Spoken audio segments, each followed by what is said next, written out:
Hey guys, and welcome to the wrap up. If you haven't been here before, this is the Raptors Republic Live post game show where we recap, dissect, and have some fun talking about the latest Raptors game. I am your co host, Sahal Abdi, and tonight, as always, we have my great co host here with me, Oren Weisfeld.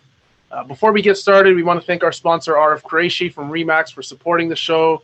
RF specializes in investments, rentals, luxury homes, and more. His details are always at the bottom of the screen. And if you all could like, comment, and hopefully subscribe to the Raptors Republic channel, turn on the post notifications. I don't know. I've been watching a lot of YouTube videos. What apparently what people are saying, turn on the post notifications. So do that if you haven't already. It's much appreciated. Oren, tonight the Toronto Raptors came up with a comeback win versus the Minnesota Timberwolves, 86-81. Probably, Oren, the ugliest game I have watched the Raptors play in a long time. I mean, an 86-81 score will tell you enough. So many weird things happen in this game. I mean, we'll get into like the crazy stuff, the Anthony Edwards dunk. But I just want to hop right in and let's talk about who I thought was the best player in the game, bar none, and that was Norman Powell. And I feel like I'm saying this every single post-game live show now, Oren. What is going on with Norman Powell? Is this the Norman Powell that we're going to get every game of the year? Is this a hot streak? What are we seeing with Norm?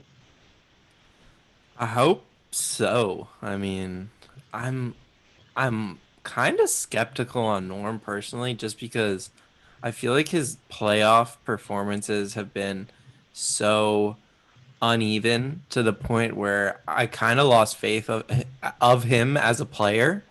But then at the same time, how good he's been this season after like the 6, 7, 8 game mark gives me more faith that maybe he's kind of, I don't know, turned a corner as a player, because he's doing a lot of things that are sustainable, I think. Like, I'm not sure if the shooting's going to be like 50% from three, which it has been recently, Yeah. but he's a really good shooter, no doubt. And he gets to the rim pretty much at will. He's getting to the line a little bit more. He's he his I think what I've noticed is that his ball handling is a little bit tighter. And so Yeah. now he's kind of being extra aggressive going to the rim, no matter if there's a couple guys there, and kind of getting to his spots. Have you seen that at all? Just like the tighter ball handling inside? No, no, I have 100%. And I think with Norm, that tight ball handling that you mentioned is something that's helped his game so much just because people are realizing, like you're seeing these teams realize, like this guy is not just a 10, 12, 15 points per game scorer right now. Like if you go back a month, almost 2 months now, this guy's been consistently a 20 points per game scorer. So the tight ball handling has definitely helped. Teams have tried crowding him at the perimeter. It's not really working. He's coming off screens. He's doing everything it takes for an elite three-level scorer that you want to see in an elite three-level scorer. I personally said during the game that this guy is a guy that, has been in, like we said, so many trade talks, trade machines, but I want to build around Norm. I want to add him to that core, that Fred VanVleet, that Pascal Siakam, that OG Anunoby core. I'm a fan of him. I know Norm has been a streaky player. I know he's been up and down in his career, but what we saw last year, which was the best year of his career, and then what we saw in the beginning of this year, we were kind of like, oh, here we go again with Norm. But then it got to the point where it was like, all right, this is the Norm that we're used to. This guy who can score from every single level of the court, a guy who can drive in, who can poster you, who can finish in the air. We saw him finish with a really nice left-handed layup at one point in this game. He has everything it takes to be an elite offensive player. I was happy with the way he played. He finished the game with 31 points, 10 for 19 shooting. So, again, another game, 50% or over. His confidence has been absolutely out of this world. I was going to ask you, you look at the future of the Toronto Raptors. Norm keep this up. Let's say it finishes at, I think he's at about 16 points per game now. Let's say he finishes the season around 17, 18, 19 points per game.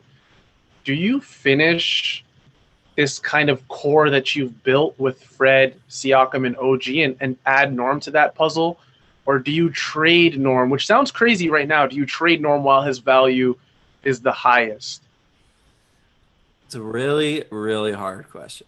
Yeah, tough. I feel like it's something like this season I've gone back and forth between the Raptors being buyers and sellers. Like every day, it feels like. I think it's so hard to say. But I think there's a lot to what you're saying in terms of adding him to that core. And I think it's especially worth it because, like, okay, say he gets, I don't know, 15 million a year, for example. On a lot of teams, that wouldn't be the best use of resources.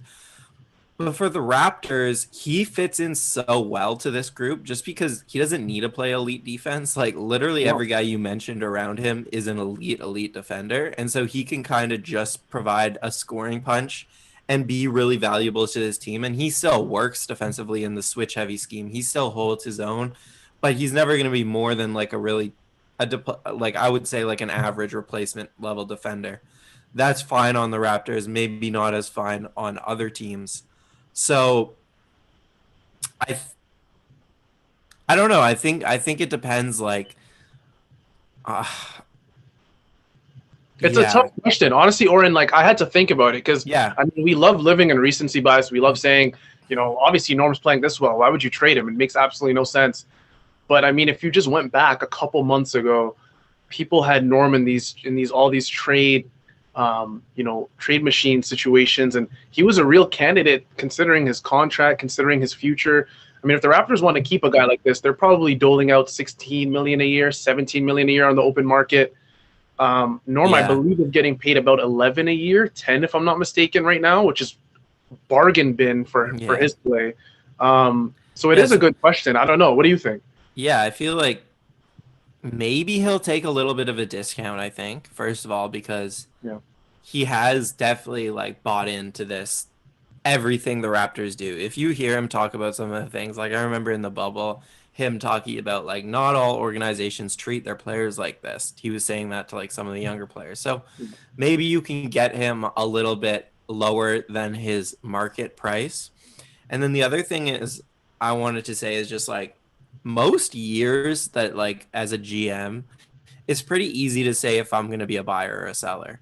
The Raptors have been buyers for the last few years, 4 years or something. I thought last year they should have been buyers, to be perfectly honest. I thought they should have went out and gotten like an eighth man, but whatever. So this is the one year where that job is really where you make your money. Like it's so hard to say because there's a lot of merit to both sides. There's a lot that it makes a lot of sense to say, okay, we're not championship contenders. Let's trade Norm. Let's get a first round pick or something. Let's try to get a center, maybe a restricted free agent, and Yeah. let's build for next year. Because this is a guard heavy roster, and we have Malachi, who they just drafted, who's basically going to be a scorer off the bench in a pretty similar role, you would think. Not that he's the same player at all, but you know what I'm saying. And then Yeah. there's also like a part of me that's like, are they really that far away from the Philadelphia and the Bucks of the East? Like, no, I don't think so. Yeah, I mean they're 15 and 15 now. At this point, like they've reached the 500 mark. I would have been absolutely devastated if they lost this game, just because Oren they lost the last one against Minnesota. Minnesota is the worst team in the league. I Yeah. mean, eye test, the record, everything. They're now I think 7-23. If they won this one, they would have had 8 wins, tying Detroit for the least amount of wins in the league, and they still would have been the worst team because they still have the worst most amount of losses. But I personally, Oren, I mean, we can't go super into this Norman Powell this much when a guy named Anthony, I don't know his middle name. I got to make it up on the spot. Put up A the guy named clip. Put up the clip. Yeah, just put up the clip because I was in shock. It was literally one of those moments where Anthony Edwards, by the way, he started off in the corner and he catches the ball. I believe he pump fakes, drives, just a simple drive. And he tried it earlier in the game to dunk on someone. He hit the front rim really hard, but I was shocked that he even tried it. But this one, honestly, personally, was one of the best dunks I've ever seen in a live game before. The amount of lift Anthony Edwards got off the floor was absolutely absurd. I don't know what Utah was thinking. I don't know. Maybe Utah just came to the game late. He didn't see Anthony Edwards' first attempt trying to dunk that ball. I Oh, forgot on who it was. But Utah just did not get the memo. He tried challenging at the rim, and Anthony Edwards absolutely disposed of him. sent him to the morgue. Oren, this was the best. This was, I don't want to see, I'm close. I was about to say this is the best dunk I've ever seen. This is one of the best dunks I've ever seen. Where does it rank for you, and what did you think of this specific moment in such a dull basketball game? Oh man. Okay, I want to point out a few things Yeah. first. So, if you watch the clip, someone on the Raptors bench, I think it was McCaw, but I'm not entirely sure, just got up and left. Like when he got dunked on, you can see it in the video. He just stood up and walked away. Someone in the comments said, what's the medical report on Utah? That's a good one. Honestly, man. Yeah, like that's what happens when you're a rookie and you just go for it and you're just an energy player. I mean, Yeah. all respect to him, but he's gonna have to see that for the rest of his life. I hate to say it, but for the rest of his life, he's gonna go on Instagram or whatever, and he's gonna see that video, and that's what happens. Yeah, if you guys haven't watched the dunk already, please, and even if you have watched the dunk, you're on Twitter Live, whatever you're on, YouTube Live, open up a tab, go on we the just showed it. There are Minnesota- just showed. There are just showed it. No, but I'm saying they need to see the picture because the the picture. Minnesota Timberwolves and their digital guy Shabazz Khan dropped a picture at the absolute perfect moment of this dunk. So Yeah, that I saw picture, I that. don't know if we can get it in time, but it was honestly one of the best pictures I've seen personally, and I've seen some damn good pictures over the last 15 years I've been watching basketball. That picture was like, this guy's 19 years old. Like Anthony Edwards is a man. Like, Yeah. how is he so strong at 19 when you haven't even had time to really like build up your He's a frame? man, Oren. He's a man, but he's also a kid. I don't know if you noticed, but right after he took Yuta Watanabe's entire soul, the first thing he did was he walked towards midcourt and he looked up at the jumbotron to see his own highlight, to Yeah. rewatch his own highlight, watches it, smiles. I personally said, Zarar, if we can just keep showing that clip, keep showing that Anthony Edwards clip, I want people to focus on DeAndre Bembry in the bottom left corner of the screen. This guy was legit me and probably Oren watching this clip. He was absolutely shocked. So he gets blown by Anthony Edwards, and he knows what's coming at this point. DeAndre Bembry sees Anthony Edwards rising, and he just freezes. His controller completely disconnects. He's not in this game anymore. He's watching this. And honestly, we needed a moment like that, Oren, in a game like this. I mean, ideally it would have been our team doing it, but yeah, we did. Yeah, like in-game dunks, I think the best one I've ever seen is the Vince Carter in the Olympics one, where he dumped over the 7-footer. Okay. And then I do think like this I would say is better than it, but DeMar dunking on Boucher last. I was about to say that. I was about to say underrated, very underrated. What? No, I was about to say we're victims to this almost every year because a lot of what, if you noticed, Oren, with these dunks, how vicious they look is the landing. If you saw how Watanabe landed and Anthony Edwards landed, and then Boucher last year as well when DeMar DeRozan dunked on him, it was a vicious landing, and that has a lot to do, in my opinion, with how a dunk looks. But that had everything. It was a cockback tomahawk dunk. I wish I could just talk about this for the rest of the post-game live show, but we're gonna talk about some other things. We're gonna get into this game. We're gonna talk about some other things that are happening around the NBA as well, but we're not past that yet. I want to talk a little bit about Oren, Pascal Siakam, who did look really good early. It seemed like a lot of times when the Raptors kind of went away from Siakam early in the game, they were struggling to score. They couldn't really get anything going. I was reading some of your tweets also during the game. You said something along the lines of Pascal's really not demanding the ball. You don't know if it's because of fatigue or whatever it is, but he just needs to be more assertive. What did you think about? Yeah, so I was trying to kind of get ahead of the people who were going to say inevitably Fred's over dribbling the ball, Nurse doesn't run enough pick and roll for Pascal. Yeah. Like those A things lot are of times true. when Those are true, but Pascal, he was really hesitant to, especially like late in the clock, he would have the ball and then he would defer to Fred a lot. So that was kind of disappointing. Like he was playing really well in the first half when he had the ball. And then in the second half, he just didn't demand it. And like, yeah, you could have drawn up more actions for him on one hand, but if he doesn't want it, he doesn't want it. And there's really not much you can do. So like, he needs to be that player for the Raptors. Like, especially on nights like this, you can't depend on Fred when he's not shooting the ball well, because Fred, when he's not shooting the ball well, he doesn't have other ways to score, just plain and flat. Pascal needs to be the guy when you have injuries and you're on the second night of a back-to-back. He's your number one option. He needs to be your guy. So it was disappointing for sure that he just wasn't very good offensively. But I will say, with all that being said, he was probably the biggest difference maker in the fourth quarter for the Raptors. And it was on the defensive end. He had 3 blocks in the fourth quarter, 2 on threes, and 1 down low. And it was just like great. His timing was better than I've seen in a very long time. He was super aggressive defensively, and a lot of those turned into transition opportunities, including he had that block and then he dunked it. That was the second last basket of the game for the Raptors. We might or might not talk about the last basket of the game for the Raptors. But yeah, he was fine, I would say. Yeah, he was fine. I mean, 4 for 10. You look at the box score, which I don't like focusing on too much with games like this, especially when everyone really shot the ball not all that well. I mean, Fred was 4 for 20 this game. Norm was probably the only guy on the team, I think, that shot over 50%. Pascal was 4 for 10. Malachi, I like Malachi. He was 1 for 6. He's a guy I wanted to get into a little bit just because I felt like he got thrown into a very awkward situation in the last game. Apparently, he took a private plane. Yeah, we should talk about him because lots of people in the comments have been saying Malachi was bad. Malachi needs to go back to the G League. So What do you think about that? I mean, again, you look straight at his box score, you're going to think this guy was a minus 15. He was 1 for 6. He was absolutely terrible. Malachi didn't have the greatest game, in my opinion. But again, considering the circumstances and the situations he was thrown in on the court, I think he found really good looks. He was trying his best to read the floor very well.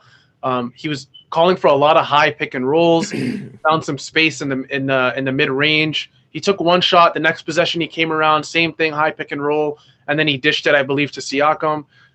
He did shoot 1 shot that everyone was kind of scratching their heads at. But again, if he makes that shot, it's a 3-point shot. I think it was an air ball or just barely grazed the rim. If he makes that, people are, Malachi, he has to be on this team. I mean, it's one of those things where it's like it's one or the other with Malachi. There's really no in between with some of the fans watching him. I think he's still settling in. It's a totally different game. People have to realize with G League and the NBA, just not even in terms of talent, in terms of pace. So he's trying his best. Plus the fact that Oren, he's playing a totally different role on this team. I mean, G League, they're expecting to be like, they're not going to say it, but they're expecting to be that 30-point, 25 points per game guy who's dishing the ball, who's the main initiator. But when he comes to this thing, when it comes to this team, I should say, he plays obviously a much more reserved role. What did you think about Malachi? I agree with pretty much everything you said. Like, the process is good, the results weren't. But if people want to watch the G League games, which I have been, his shots that he's taking are the exact same shots. So, and in the G League, they're going down more often than not. He's been amazing for the 905. Leading them like by far their first option. I think they're 4-2 or 4-1 right now. He's playing really well, and the shots he took tonight were the exact same. So yeah, you can focus on the fact that they didn't go in, but I'd rather focus on the process with a rookie guard who's learning the NBA speed on the fly. And like you said, it's really hard to make that transition from one league to another. I would like to hit on his defense, which I think even before this G League stint, since he came to the NBA, I've been really, really impressed with his point of attack defense specifically. Like, he slides his feet so well. His footwork is really, really good. He always has the right foot in front, like as in the correct foot in front to not get blown by. His help defense is good, and I think it'll just get better as he learns the Raptors system more. So he makes a ton of sense on this team, I think. Like, people want to shoehorn him in as like a Fred VanVleet guy, but completely different player. I think he'll be like, for the first 2-3 years of his career, I think he'll be more of like a heat check guy, kind of off the bench, like a scorer off the bench rather than like a run your unit. That's what it seems like to me, at least right now with his game. But his ability to create space, even when it's not a big man, even if it's just maybe like a bigger wing on him, is ridiculous. He can get to his spots at will, and the shots are going to go down eventually. Yeah, 100%. And now that we mentioned the G League, I just quickly want to give a shout out to one of our Raptors Republic writers who actually covers the G League, who does an incredible job. He's on our podcast as well. He's on our Raptors Republic podcast very often. He has some big interviews there. He's doing some great work with the G League. So shout out to Andrew Damlin. If you are not familiar, go on RaptorsRepublic.com. You'll see his work all over the place. So shout out to him. Yeah, Lucas Weiss too is doing. Lucas Weiss 100%. is doing good, Lucas Weiss, good yes. work. So Lucas Weiss is doing some work as well. So shout out to him. Those are our guys for sure. We've been talking a lot about this game. We haven't even mentioned Trung Ho. Sorry. The producers like Trung Ho as well. You are right. Absolutely. Trung is doing a great job as well. I don't want to forget any more Raptors Republic guys. I feel like a total asshole now. But I want to get into one more thing, Oren, in terms of this game. It's Terence Davis. Terence Davis is a guy that, he's I want to say he's been the villain kind of Raptors Twitter so far, and he deserves, no matter how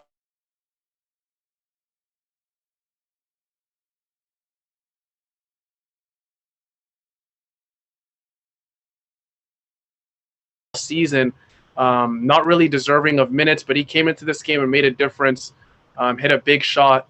What did you think about Terence Davis' shot? Well, I'm not going to talk about Terence Davis without addressing what happened today, which was that 5 of 7 of his charges got dropped. There's still 2 that are basically in the courts, and basically the judge said if he behaves for the next year, those 2 will also get dropped. His ex-girlfriend still has a restraining order against him. TMZ reported that he paid her money to settle this earlier, so it's not a good look in terms of, even if he had his charges dropped, that does not prove innocence. I think it's important that Raptors fans understand that.